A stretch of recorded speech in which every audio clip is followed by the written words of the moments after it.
जब भगवान श्री राम ने माता सीता को अपनी पवित्रता की शपथ लेने को कहा, तब माता सीता ये कहकर धरती में समा गई कि यदि उन्होंने श्री राम से सच्चा प्रेम किया है तथा उनका आचरण पवित्र है, तो वे इसी समय धरती में समा जाए। ये सुनकर धरती दो टुकड़ों में विभाजित हो गई थी तथा सभी के सामने माता सीता भूमि में समा गई थी।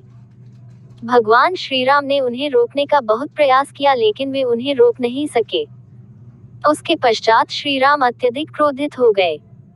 माता सीता जैसे ही धरती में समाये और धरती ने अपना मुख बंद कर लिया, तो श्री राम उस जगह दौड़े दौड़े आए तथा धरती माँ से विनती की कि वे उनकी सीता को पुनः लौटा दे, किंतु जब धरती से कोई उत्तर नहीं आया तो श्री राम को क्रोध आ गया।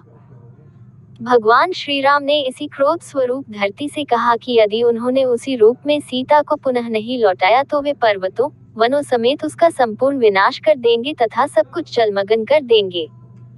भगवान राम का ये क्रोध देखकर सब जगह भय व्याप्त हो गया तथा उसी समय भगवान ब्रह्मा वहां प्रकट हुए।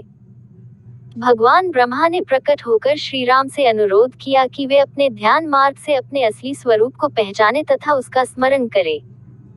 उन्होंने श्री राम को समझाया कि माता सीता का कार्यकाल इस भूमि पर समाप्त हो चुका है, इसलिए वे पाताललोक के माध्यम से आपके धाम वैकुंठ में चली गई है।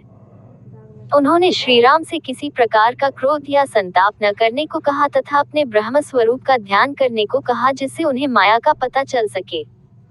ये कहकर भगवान ब्रह्मा पुनः अंतर्धान हो गए। भगवान ब्रह्मा के चले जाने के पश्चात अयोध्या के राजगुरु महर्षि वशिष्ठ श्री राम को समझाने आए तथा उन्होंने कहा कि जिस धरती को उन्होंने वराह रूप में बनाया था, आज वे उसी धरती का कैसे अंत कर सकते हैं। उन्होंने कहा कि महर्षि वाल्मीकि जी इस पूरी घटना को पहले से जानते थे, फिर भी वे इसे बदल न सके, क्योंकि होने को कोई भी नहीं टाल सकता। तब गुरु वाल्मीकि ने भी श्री राम को यही बात कही तथा उन्हें समझाया कि माता सीता अब वैकुंठ धाम चली गई है। अब उन्हें माता सीता की धरोहर अपने दोनों पुत्रों लव कुश को संभालना है। ऐसा कहकर उन्होंने लव कुश को अपने पिता के पास जाने की आज्ञा दी। सभी के द्वारा अपने असली स्वरूप का ध्यान दिलाए जाने तथा माता सीता के साकेत धाम में चले जाने के कारण भगवान श्री राम का क्रोध शांत हो गया तथा उन्होंने लव कुश को अपना स्नेह दिया।